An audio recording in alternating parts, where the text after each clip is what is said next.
In this video, we are deriving the formulas for arc length. We're in the chapter on applications of integration, so it makes sense that the length of a curve will be calculated using an integral, but I want to show you where that comes from. Now let's think about everything that we've studied so far. Back in Calc 1, you learned to find the area under a curve between y equals f of x and the x-axis between x equals a and x equals b using a Riemann sum.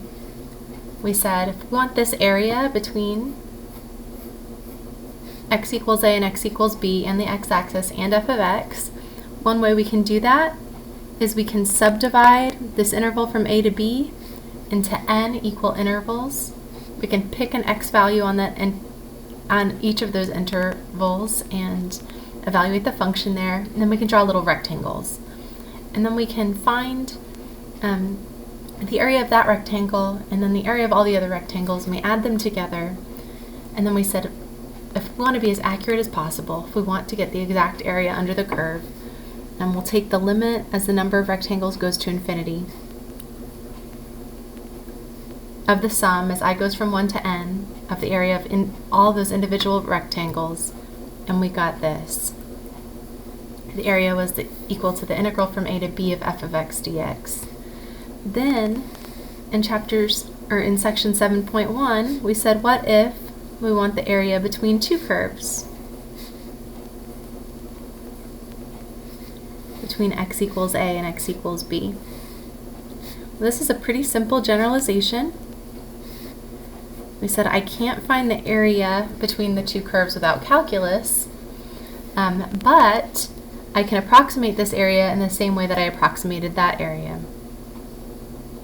So we can take that interval from a to b, we can split it into n equal subintervals, we can pick an x value on each interval, and then find the area of that rectangle. And the area was just the length of the rectangle, which was f of x sub I minus g of x sub I, times the width of the rectangle, which is delta x.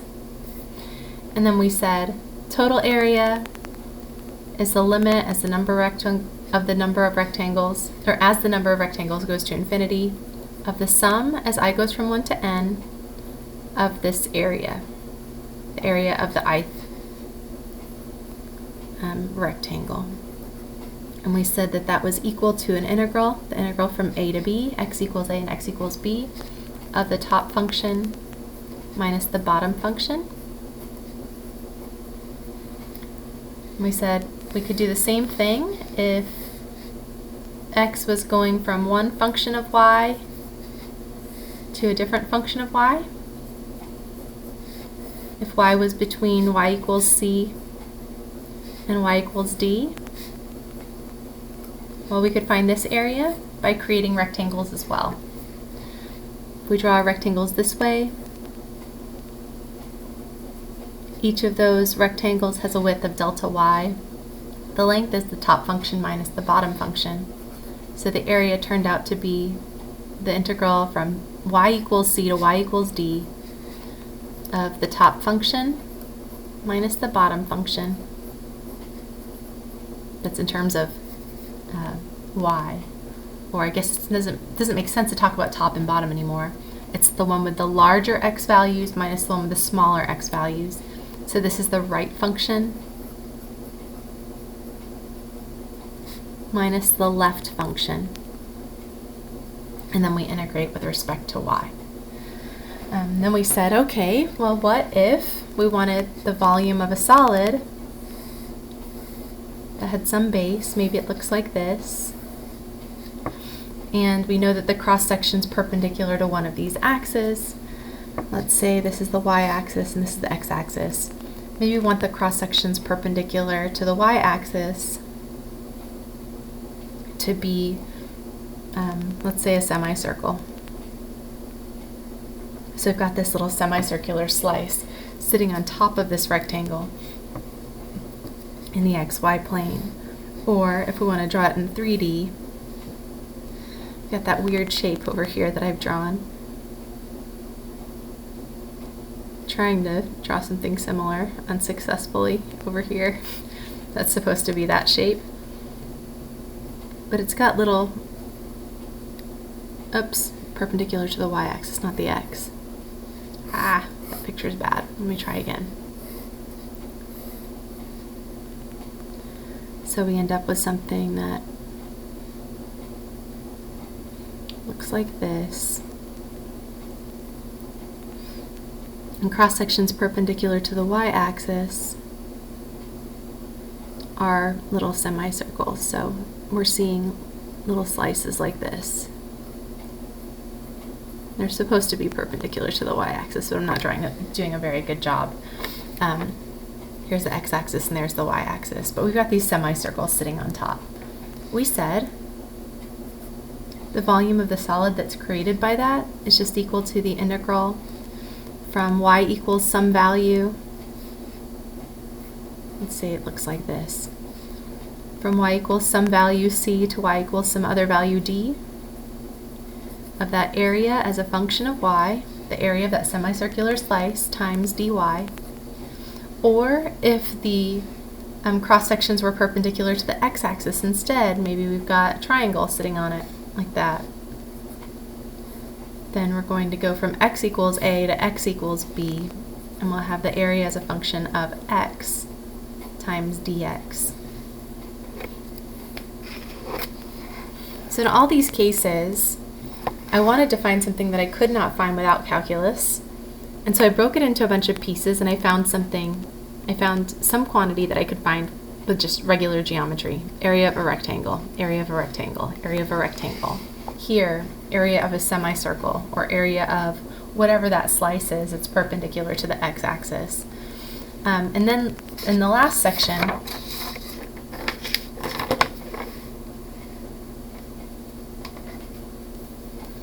we looked at taking some region, maybe bounded by y equals f of x, and then rotating it around an axis.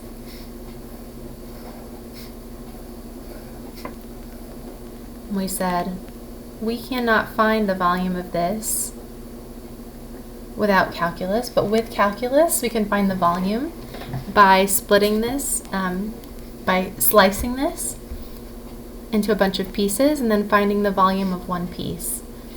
And those pieces ended up being discs or washers. So there's a lot of slicing into rectangles and then slicing into other pieces, other little areas for our volume. In this section, it might not seem similar on the surface, but it's actually very similar. Let's say I've got some curve y equals f of x, and I want to try to find the length of the curve between x equals a and x equals b. So let's say I'm trying to find the length of the curve from there to there. Now the length of this curve, they call it Arclength, but it is literally the length. Like if I had a piece of string and laid it out on this curve, and then took that string and stretched it out and then measured it with a tape measure, I want to know how long that would be, how long that piece of string would be. That's what we're trying to find here. Now that's generally not how we do this. And again, the problem is that it's curved. We had the same problem we were trying to find the area under the curve. I can find the areas of rectangles, but I can't find the areas of curved pieces, not unless they're a circular piece. In this case, I can find the length of a straight piece. I just can't find the length of a curved piece. So the question is, well, what do we do? Well, we're going to do the same thing that we did before. When we could not find the area under the curved piece, we broke it up into a bunch of pieces and we found the area of one little piece. Similarly here, if I want to find the length of this curve, I'm going to split it up into n pieces.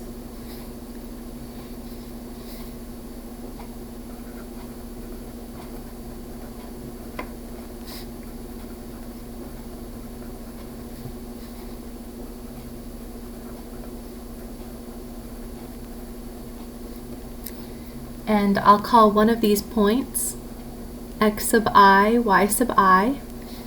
So if that's the fifth x value, that'd be x sub 5, y sub 5, or it looks like that's x sub 1, 2, 3, 4, x sub 4, y sub 4. Then the next one is going to be x sub I plus 1, y sub I plus 1.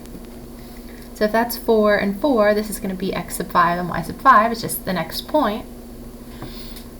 If I want to find the length of this curve, one way that I can find the length is just to approximate it. We split it into n little pieces, and then we try to find the length of that piece that goes from there to there. Now if I zoom in, just focus on that little piece.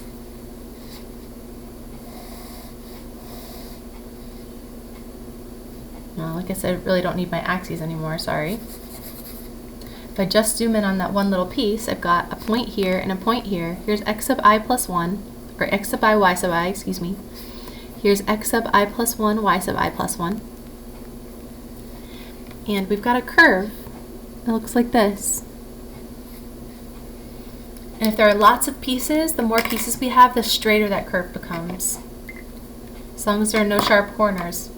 If we zoom in enough, eventually it's going to look like a line. Now if I want to approximate the length of this piece, one way I can approximate it is to just find the length of the line segment that connects those 2 points. We're going to call the length of this piece s sub I, and we're going to approximate s by using the length of the line segment that connects these 2 points, because it's approximately the same as that, especially as the number of pieces gets very small. Well, I can find s sub I just using the Pythagorean theorem. If I draw a little triangle like this,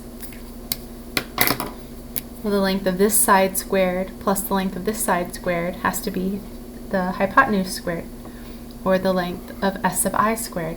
So we'll have s sub I squared equals something squared plus something else squared. Now on this side, just to give you a visual, let's say I've got 1, 3 here and 2, 5 here. This is not to scale.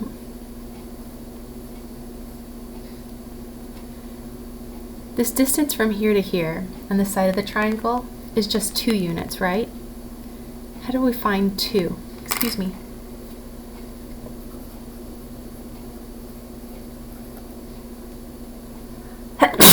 Excuse me. Sorry guys. I had to sneeze. If I'm trying to find the distance from there to there, I'm just going to take this 3 and subtract the 1. Well, we know that that's 2 units. It's just the 3 minus 1. And then if I'm trying to find the distance from there to there, I just take the larger y value and I subtract the smaller y value. So that's 5 minus 2, or 3. So similarly, we're going to do the same thing over here. If I want this distance, I'm just going to take this x value and subtract this x value, just like we did here. I'm doing this x minus this x, so I'm going to do x sub I plus 1 minus x sub I. That's that distance. So it's one of the legs of my right triangle. And then this distance, it's just going to be the top y value minus the bottom y value, just like we did right here with these numbers. From our picture, it looks like the top y value is y sub I plus 1, and the bottom one is y sub I. Now, it's okay if those are reversed because we're going to square them anyway, and we're still going to get the correct length of the hypotenuse. So we're going to have y sub I plus 1 minus y sub I. So, and this is all approximate. So the length of that side is approximately equal to the square root of this. Now this is not a proof, it's kind of proof E.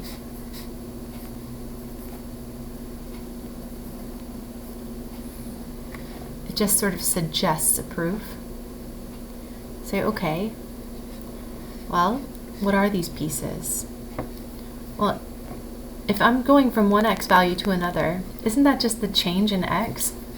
Couldn't I call that, or I'll put just equals, delta x squared? And this is just a change in y. I'm going from one y value to another. I want to know, how much did y change? I got this. Well, that's approximately equal to that length of that little piece right here.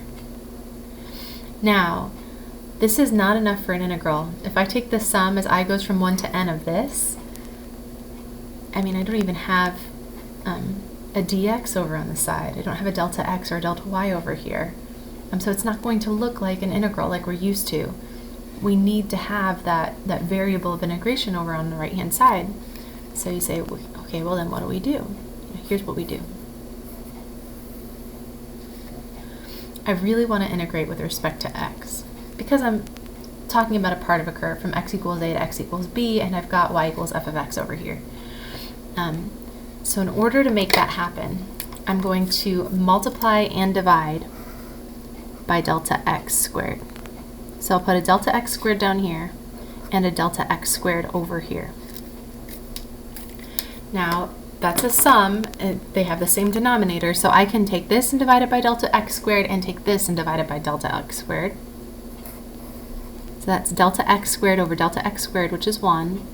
And then I've got delta y squared over delta x squared. And that's the same as that. You might say, I'm not sure, Miss Townsend. Well, remember, if you've got a squared over b squared, that's the same as a over b, quantity squared. Now, when I take the square root of this, as long as delta x is positive, the square root of something squared is just delta x. And that's looking a lot more like an integral now. I've got something here and a delta x on the right-hand side. So that's the approximate length of one piece. Now, if I want the total length, the length of the entire curve, I need to add, I want the sum as I goes from 1 to n of all of those pieces. So I want the length of the first piece plus the length of the second piece, all the way up to the length of the nth piece. That's our shorthand for that. And according to this, that's the sum as I goes from 1 to n of this square root, 1 plus delta y over delta x, quantity squared, times delta x. Now if I want the exact length of the curve, I want to take the limit as the number of pieces goes to infinity, or alternatively as delta x goes to 0, provided that delta x is the same from piece to piece, which it's a little proofy here. It's not exactly clear that that's going to be the case for that picture. I say proofy when I mean this is sort of the idea of the proof, but it's not exactly a proof because I'm being a little imprecise with my notation. Okay, so I take the limit as the number of pieces goes to infinity, and that's going to give me an integral. In the limit, that 1 stays a 1, the square root stays a square root, and delta x over delta y, as delta x goes to 0, remember that from Calc 1, that's just the definition of the derivative. That's dy dx squared. Delta x is going to become infinitely small. We're going to call it an infinitesimal, dx. And we're going to integrate from x equals a to x equals b. So that is our first arc length formula. Or if you prefer, you could write it this way. If y is a function of x, I just have my students write y prime of x squared dx. Just because it's a little bit easier to remember what that means if you're not quite comfortable with Leibniz notation. So this is one of our arc length integrals. Now, what if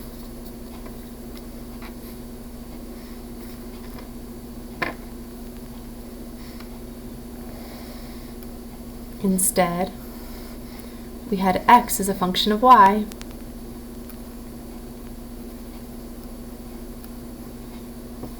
and we wanted to integrate from y equals c, or we wanted to find the length from y equals c to y equals d. So we want the length of the curve right here.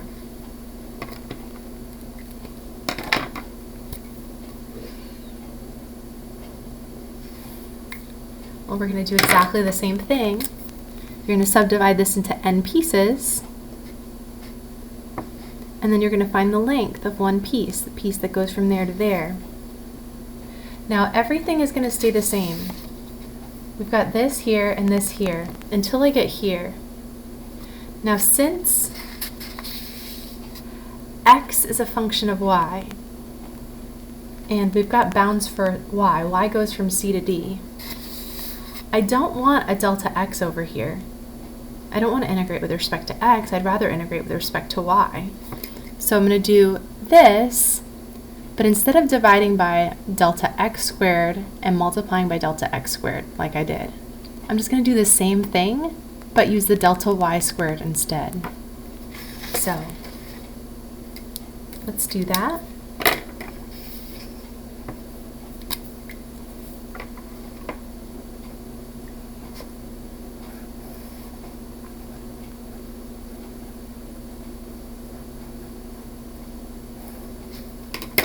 We're dividing by delta y squared and multiplying by delta y squared, because that over that is 1, so I'm not changing the value of anything. But this simplifies. Delta x over delta y squared is the same as the quantity delta x over delta y, quantity squared. Then something divided by itself, provided that thing is not 0, is 1. And then the square root of delta y squared is just going to be delta y, provided that delta y is positive. Okay, so the length of the curve will be the limit as the number of pieces goes to infinity, of the sum as I goes from 1 to n, of this,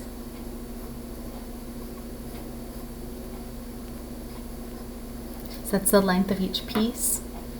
I'm going to have a different one of those for every single one of these as I goes from 1 to n. Then I'll take the limit as the number of slices goes to infinity, and that's going to give us this integral. Y is going to go from c to d, and we're going to have the square root of 1 plus, and this is dx over dy squared. Now careful, this is the derivative of x with respect to y in Leibniz notation. This is one way of writing it, but I find my students are much more comfortable with it in this form. We're integrating from c to d, the square root of 1 plus x prime squared dy.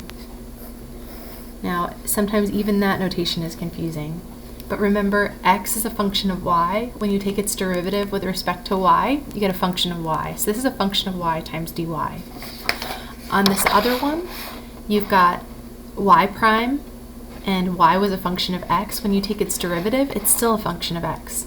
You square that, you add 1, you take the square root, and you integrate that. So those are our two formulas, one in terms of y, and the other in terms of x for arc length. Now I will have you learn this, commit it to memory, but again, I don't want you to think of this as memorization. I hope you remember that this came from the distance formula, or alternatively the Pythagorean theorem, same thing.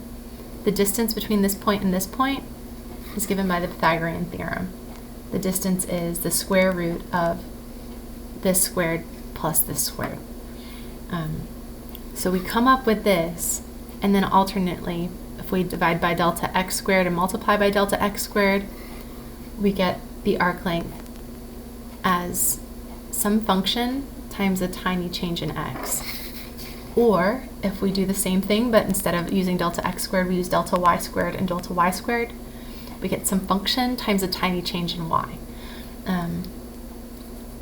So I hope that this is not memorization for you, but instead it's based on the distance formula or based on the Pythagorean theorem, same thing.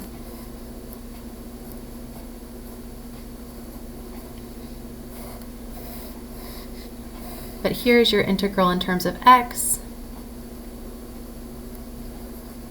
and this is your arc length integral in terms of y. And remember, again, what you're trying to find is the literal length of this curve, or the length of this curve.